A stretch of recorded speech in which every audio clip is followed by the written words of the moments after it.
I was here 4 years ago, and I remember at the time that the talks weren't put online. I think they were given to TEDsters in a box set of DVDs, which they put on their shelves, where they are now.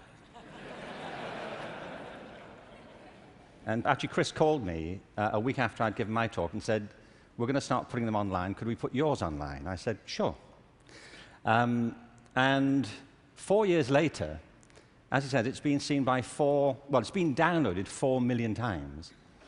So I suppose you could multiply that by 20 or something to get the number of people who've seen it. And as Chris says, there is a hunger for videos of me. You know.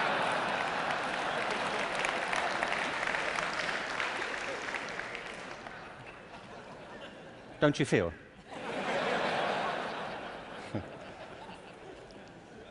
So this whole event has been an elaborate build-up to me doing another one for you, so here it is.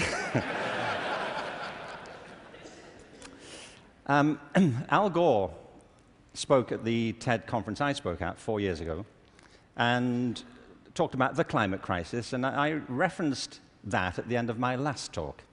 So I want to pick up from there, because I only had 18 minutes, frankly. And so as I was saying,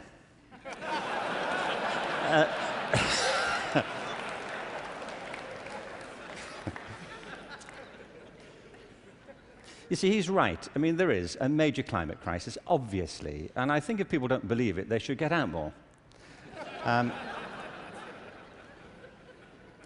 But I believe there's a second climate crisis, which is as severe, which has the same origins, and that we have to deal with the same urgency. And I mean by this, and you may say, by the way, look, I'm good. You know, I have one climate crisis. I don't really need a second one. But this is a crisis of not natural resources, though I believe that's true, but a crisis of human resources. I believe fundamentally, as many speakers have said during the past few days, that we make very poor use of our talents. Very many people go through their whole lives having no real sense of what their talents may be, or if they have any to speak of. I meet all kinds of people who don't think they're really good at anything. Actually, I kind of divide the world into two groups now. Jeremy Bentham, the great utilitarian philosopher, once spiked this argument. You know, he said there are two types of people in this world: those who divide the world into two types, and those who do not. Well, well, I do. And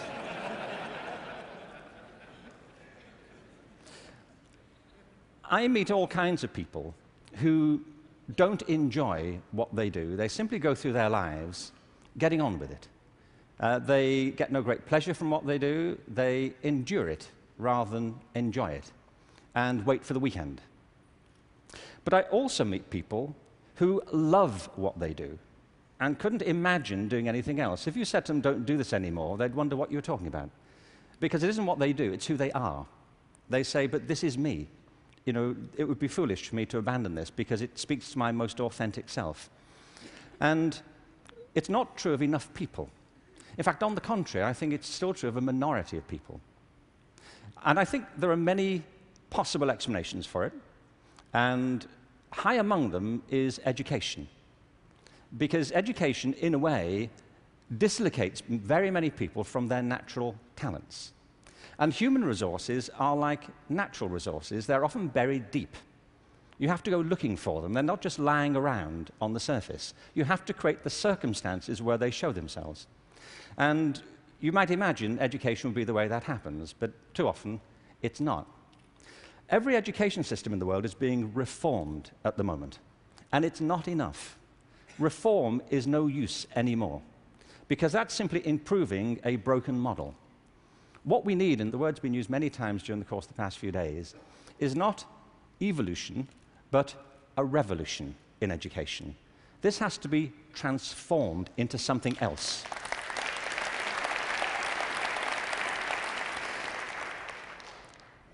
One of the real challenges is to innovate fundamentally in education. Innovation is hard because it means doing something that people don't find very easy for the most part. It means challenging what we take for granted, things that we think are obvious.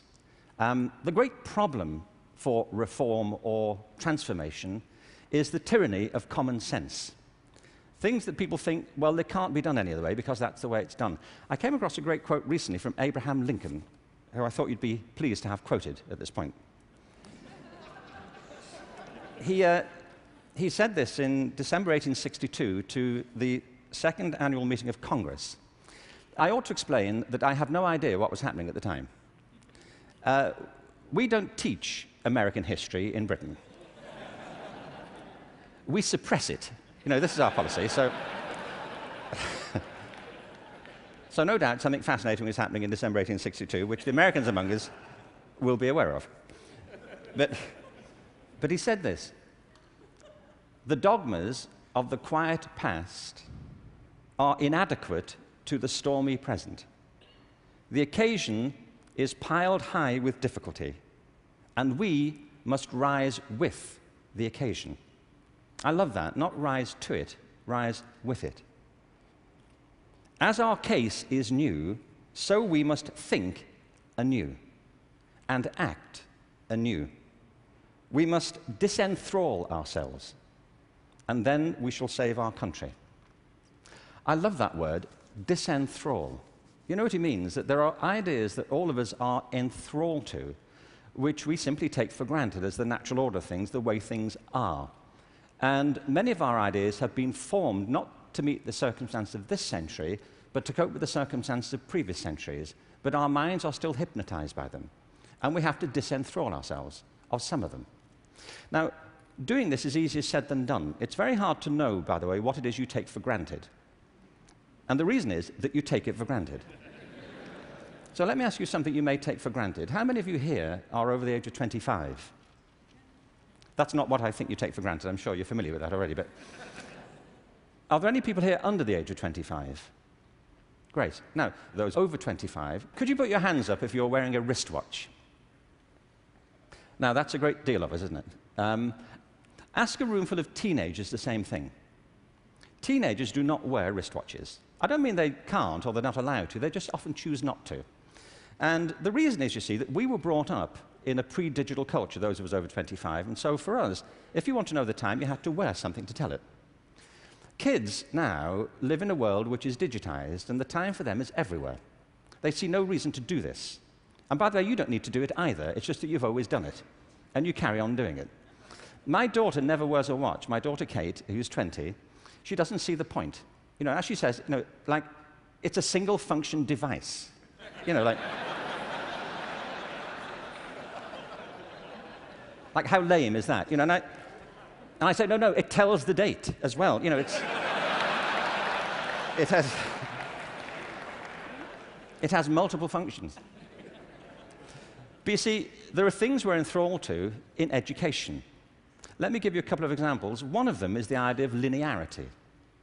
That it starts here, and you go through a track, and if you do everything right, you will end up set for the rest of your life. Everybody who's spoken at TED has told us implicitly or sometimes explicitly a different story, that life is not linear, it's organic. We create our lives symbiotically as we explore our talents in relation to the circumstances they help to create for us. But you know, we have become obsessed with this linear narrative, and probably the pinnacle for education is getting you to college. I think we are obsessed with getting people to college. Certain sorts of college. I don't mean you shouldn't go to college, but not everybody needs to go, and not everybody needs to go now. Maybe they go later, not right away. I was up in San Francisco a while ago doing a book signing. There was this guy buying a book. He was in his 30s, and I said, "What do you do?" And he said, "I'm a fireman." And I said, "How long have you been a fireman?" He said, "Always. I've always been a fireman." And I said, "Well, when did you decide?" He said, "As a kid." He said, "Actually, it was a problem for me at school, because at school, everybody wanted to be a fireman." He said, "But I wanted to be a fireman." You know, and he said, "When I got to the senior year of school, my teachers didn't take it seriously. This one teacher didn't take it seriously." He said, "I was throwing my life away if that's all I chose to do with it. that I should go to college, I should become a professional person, I had great potential, and I was wasting my talent to do that. And he said it was humiliating because he said it in front of the whole class, and I really felt dreadful. But it's what I wanted. And as soon as I left school, I applied to the fire service, and I was accepted. And he said, you know, I was thinking about that guy recently, just a few minutes ago when you were speaking about this teacher. He said, because 6 months ago, I saved his life. He said he was in a car wreck, and I pulled him out, gave him CPR, and I saved his wife's life as well. He said, I think he thinks better of me now.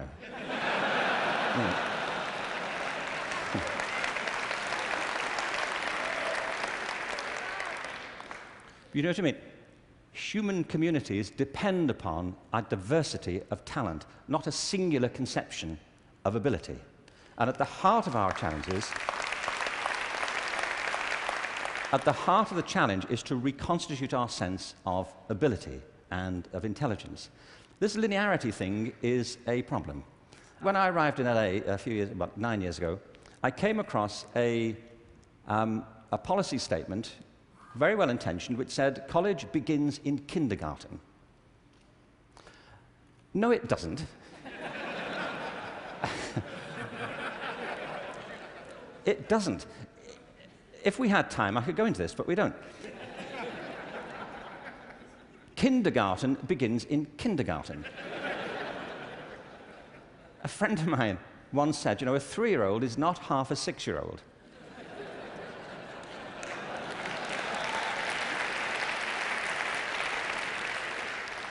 They're 3. But as we just heard in this last session, there's such competition now to get into kindergarten, to get to the right kindergarten, that people are being interviewed for it at 3. Kids sitting in front of unimpressed panels, you know, with their resumes. Flicking through it, saying, what, this is it?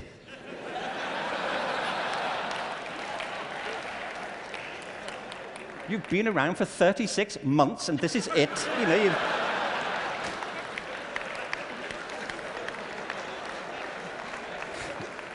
you've achieved nothing. I mean, spent the first 6 months breastfeeding, what I can say.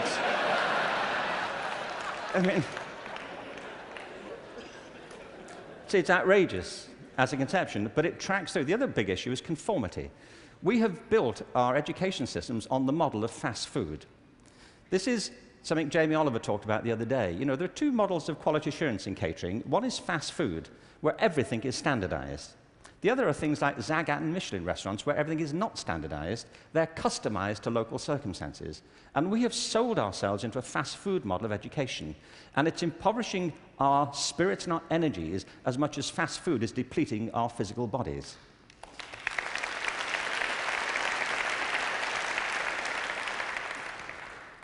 I think we have to recognize a couple of things here. One is that human talent is tremendously diverse. People have very different aptitudes. I worked out recently that I was given a guitar as a kid at about the same time that Eric Clapton got his first guitar.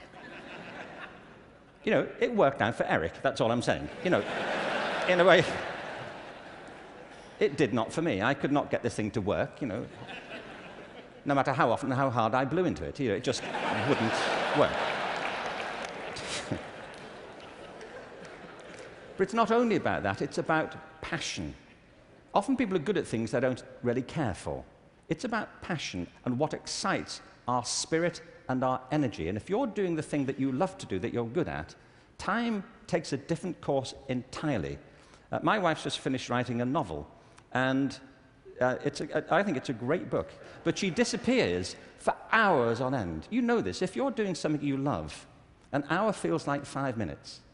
If you're doing something that doesn't resonate with your spirit, 5 minutes feels like an hour. And the reason so many people are opting out of education is because it doesn't feed their spirit. It doesn't feed their energy or their passion. So I think we have to change metaphors. We have to go from what is essentially an industrial model of education, a manufacturing model, which is based on linearity and conformity and batching people.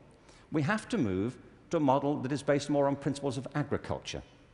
We have to recognize that human flourishing is not a mechanical process, it's an organic process. And you cannot predict the outcome of human development. All you can do is, like a farmer, is create the conditions under which they will begin to flourish. So when we look at reforming education and transforming it, it isn't like cloning a system. There are great ones, like KIPS. It's a great system. There are many great models. It's about customizing them to your circumstances and personalizing education to the people you're actually teaching. And doing that, I think, is the answer to the future, because it's not about scaling a new solution. It's about creating a movement in education in which people develop their own solutions, but with external support based on a personalized curriculum. Now, in this room, there are people who represent extraordinary resources in business, in multimedia, in the internet. These technologies, combined with extraordinary talents of teachers, provide an opportunity to revolutionize education. And I urge you to get involved in it, because it's vital not just to ourselves, but to the future of our children. But we have to change from the industrial model to an agricultural model where each school can be flourishing tomorrow. That's where children experience life, or at home if that's where they choose to be educated with their families or their friends. There's been a lot of talk about dreams over the course of this few days. And I wanted just to, very quickly, I was very struck by Natalie Merchant's songs last night, recovering old poems. I wanted to read you a quick, very short poem from W.B. Yeats, who some of you may know. He wrote this to his love, Maud Gonne, and he was bewailing the fact that he couldn't really give her what he thought she wanted from him. And he says, "I've got something else, but it may not be for you." He says this: "Had I the heavens embroidered cloths, enwrought with gold and silver light, of blue and the dim and the dark cloths, of night and light and the half-light, I would spread the cloths under your feet. But I, being poor, have only my dreams. I have spread my dreams under your feet. Tread softly, because you tread on my dreams. And every day, everywhere, our children spread their dreams beneath our feet. And we should tread softly." Thank you. Thank you very much. Thank you very much.